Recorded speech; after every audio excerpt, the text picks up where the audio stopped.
What if I told you there's this general, right, and his strategies, they're still studied today, like Mm. over 1,000 years later? We're talking about a guy who didn't just win battles, he orchestrated them. Yeah. Like, victory was a foregone conclusion before the first arrow even left the bow. We're talking about Khalid ibn al-Walid, the Sword of Allah. Yeah, the sword of Allah. This is a guy who's right up there with Alexander the Great, Genghis Khan, when you talk about just pure military genius. And we're not exaggerating. Like, No. we've got the receipts. You sent in this excerpt on the Battle of Yarmouk. And man, let me tell you, this is not just some dry history lesson. This is like getting a peek inside the mind of a master strategist battlefield chess, you know? Yeah, Yarmouk, 636 AD. If you had to pick one battle to study to see Khalid at his best, it's this one. But, and this is key, like you said, it's not just about the victory itself, it's how he thought, how he approached war. That's what makes it fascinating to unpack. So paint us a picture here. Put us on that battlefield. Because the source material, it doesn't hold back, right? It's 636 AD, the Syrian desert. It's like 1,000 degrees in the shade. And these two massive armies are about to clash. Oh, yeah. On one side, the Byzantine Empire. They were the superpower back then, like Huh. Rome, who they've got nearly 100,000 soldiers. Mhm. And on the other side, you've got Khalid with, get this, like 30,000 men. Dude, can you imagine? I mean, I get nervous if I have to return a sweater without a receipt, right? Outnumbered 3-1. Most commanders would be freaking out, updating their LinkedIn profile on the down low. But the source material, it says Khalid was calm, like serene. And this wasn't him being naive. This was confidence. This was knowing exactly how this battle was going to go down. See, that's wild to me, because back then, most generals, their big strategy was, can we get more dudes than them? Brute force. Right. So what made Khalid different? There's this line in the excerpt. It says he saw the battlefield as an elaborate chessboard. And that, to me, that just says it all. He wasn't reacting to the enemy. He was already 2-3 steps ahead of them, predicting their moves, planning his counter moves. Ooh, I like that. So he's playing 40 chess while everyone else is stuck on Candyland.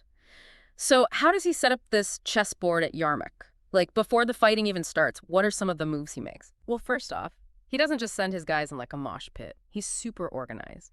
Divides his army into these distinct divisions, each one with its own job, its own purpose in the grand scheme of things. Think of them like chess pieces, right? Infantry, they're your pawns, strong and steady. Cavalry, they're the knights, fast, maneuverable. And then there's the crescent formation, right?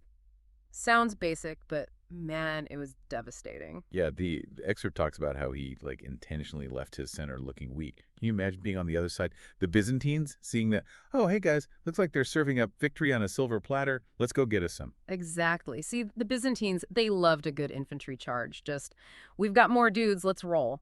Right at the center of the enemy line every time. Khalid knew this. He expected it. He basically built his strategy around it. So it's like he's laying a trap with a big flashing neon sign that says free victory this way. Right. And the Byzantines, bless their hearts, they take the bait, they charge the center, they're feeling all confident. And what happens? Don't tell me Khalid's line just crumbles. Nope. Remember those divisions, those chess pieces? That seemingly weak center, it holds just long enough for Khalid's cavalry, those knights to sweep around from the sides. Encirclement 101, my friend. Pincer movement. Classic. I mean, you see it in movies, you read about it in history books, but knowing Khalid pulled this off in the real world with actual human lives on the line, that's next level. It shows the difference, right, between reacting to what's thrown at you and actively shaping the situation. Khalid didn't just want to win, he wanted to win on his terms by forcing the enemy to play his game. But, and this is where the chess analogy gets interesting, even the best chess player can't predict every single move. Right. There's always that element of the unknown. And on a battlefield, man, the unknown can be scary. Absolutely.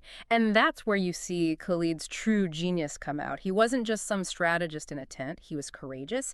He wasn't afraid to get his hands dirty. He could adapt, make decisions on the fly when he had to. And there's this moment in the battle, right? The Byzantines, they actually start to gain the upper hand. Things are looking dicey. Know what he does. Okay, so he doesn't just sit there twiddling his thumbs, right? I mean, we're talking about him being calm, but there's a difference between calm and just giving up. Oh, he was far from giving up. He rallies his personal guard, these are his elite guys, and he leads the countercharge himself, right into the heart of the fight. Oh. I know, right? Most generals back then, they'd be way in the back, safe, sending other people to die. But Khalid, he gets it. He understands that a leader leads from the front. He's willing to risk his own neck alongside his men. And you can imagine what that did for morale. I mean, your general is right there with you, risking it all. That's got to light a fire under you. No doubt. But it also gave him something else, something vital. Battlefield awareness. He wasn't relying on some messenger to tell him what was going on. He was there, seeing it all firsthand, feeling the pulse of the battle, able to make split-second decisions based on real-time intel. And here's the thing. As the battle raged on, even when things were tough, the excerpt says he never lost his cool. So even in the chaos, he's got that ice in his veins. It's like he's not just trusting his men, he's trusting his plan. Like he knows something they don't. Because he does. And that, my friend, is where he unleashes his final knockout punch. He had held back a chunk of his cavalry, kept them hidden right there behind those ridges, the ones the Byzantines thought gave them the advantage. He had a trick up his sleeve the whole time. Like, we're talking Sun Tzu levels of strategy here. Yeah, it's beautiful, isn't it? And just when the Byzantines are thinking, we got this, easy win, bam. Khalid unleashes that cavalry, fresh, ready to rumble. Just imagine the chaos, man. The Byzantines are looking around like, where'd they come from? Total shock and awe. It's like that scene in a movie where the reinforcements show up at just the right moment, trumpets blaring, except this is real life, and there's no soundtrack. Just the thunder of hooves and the clash of steel. This is why he studied, It wasn't just the tactics. It was knowing when to hold back, when to strike, understanding how the enemy thought, what they'd expect, and then flipping it on its head. Yeah, he played them like a fiddle. Yeah. Okay, so we've seen how he planned, how he led, how he basically took the Byzantine army apart piece by piece at Yarmouk. But the big question I keep coming back to is, why? What was it all for? What drove Khalid ibn al-Walid? And that's where we got to go deeper, right? The excerpt, it focuses on the chessboard of Yarmouk, but to really get Khalid, we need the bigger picture. We need to understand the man behind the moves. Exactly. So Khalid, he lived in a crazy time. The Arabian Peninsula was changing fast. This new faith, Islam, was spreading like wildfire. Yeah. And Khalid, he converts. And that changes everything. Because was he fighting for his faith?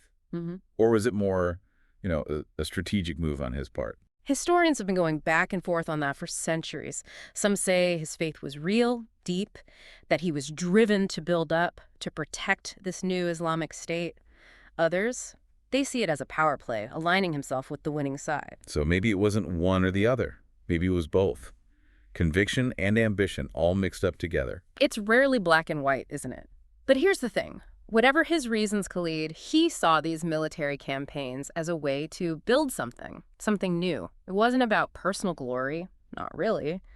Not about conquering just for the sake of it. He wasn't out to conquer land. He was out to conquer minds, to shape a whole new world. Now you're getting it. And that's where that title, Sword of Allah, it takes on a whole other level of meaning, right? It's not just about being a badass warrior. It's about wielding that strength for something bigger than yourself. So was Khalid just a product of his time and place? Or are there lessons we can still learn from him, even today, like over 1,000 years later? That, my friend, is the question we're going to leave you with. Because sure, warfare's changed, but the fundamentals, thinking strategically, being able to adapt, making tough calls when you got it, that never goes out of style. Whether you're leading an army, a company, or just trying to figure out your morning commute, a little bit of Khalid's strategic genius can go a long way. Think ahead, expect the unexpected, and always, always have a backup plan. Hear, hear. Thanks for joining us for this deep dive. We'll see you folks next time.